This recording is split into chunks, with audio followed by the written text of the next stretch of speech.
মানে কি পরিমাণ ক্ষয়ক্ষতি হতে পারে? ক্ষয়ক্ষতির পরিমাণ তো অন্তত ৩-৪ হাজার লিটার হইব, যেহেতু ইনো অ্যাক্সিডেন্ট হয়েছে, মানুষের লুটিয়া নিছে কি তেল তুল ইটা।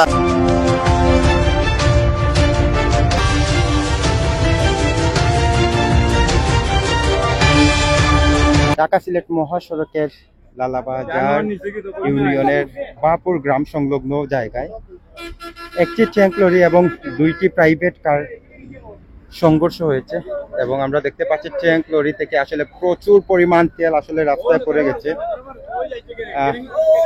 সেটি কিন্তু আমরা দেখতে পাচ্ছি। এবং এই গাড়িটি তোলার জন্য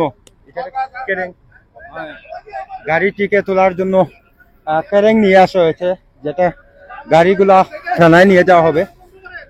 এখানে দক্ষিণ সুরমা থানা পুলিশের সদস্যরা রয়েছেন এবং স্থানীয় সচেতন মানুষজন, তারা কিন্তু যাতে কোনো ধরনের যানজটের সৃষ্টি না হয় সেদিক দিয়ে তারা লক্ষ্য রাখছেন এবং গাড়িগুলা যত দ্রুত সম্ভব সেগুলা কিন্তু ছেড়ে দেওয়ার চেষ্টা চলছে।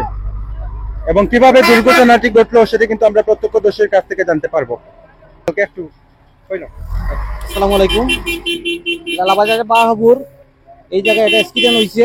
অ্যাক্সিডেন্ট হইলো কি আপনার খাবার বেনার করে আসছিল, আপনার এই একটা কার আছিল মেট্রোর কার একটা আছিল, এর করে আসছিল একটা কার আছিল আপনার এই জগন্নাথপুরের।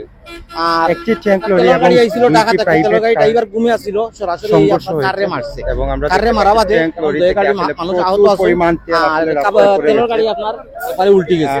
এই পর্যন্ত আমরা সেটি কিন্তু আমরা দেখতে পাচ্ছি। এবং এই গাড়ি হইছে আপনার গাড়ি দুইটার ক্ষয়ক্ষতি অনেক বেশি হইছে। আপনার কারোর ক্ষতি হইছে দুইটার মিনিমাম টাকা দুইটার প্রায় 2-2.5 লাখ মতন যাইব। আর আর আর এই গাড়িতে আপনারা দেখলেন সবকিছু ক্ষতি, তেলও তারা অনেক তেল।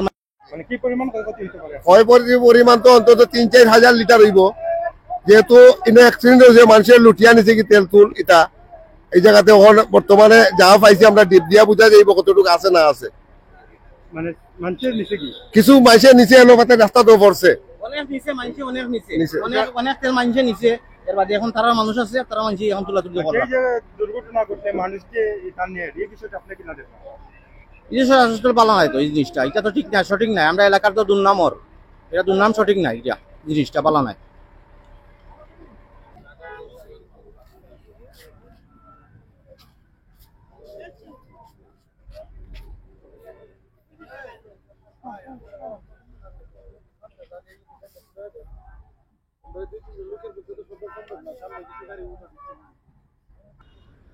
এই হচ্ছে আরো একটি কার। একটু আগে যে কারটি আপনাদেরকে দেখিয়েছিলাম সেই কারের মূলত সেই কার এবং ট্যাঙ্ক লরির সংঘর্ষ হয়েছিল এবং এই কারটি সেই কারের পিছনে ছিল, যার ফলে সেটিও কিন্তু দুর্ঘটনার শিকার হয়েছে। তবে কারো মারা যাওয়ার খবর আমরা এখনো পাইনি। যারা প্রত্যক্ষদর্শীরা ছিলেন তারা বলছেন কয়েকজন হসপিটালে তাদেরকে আসলে ভর্তি করা হয়েছে।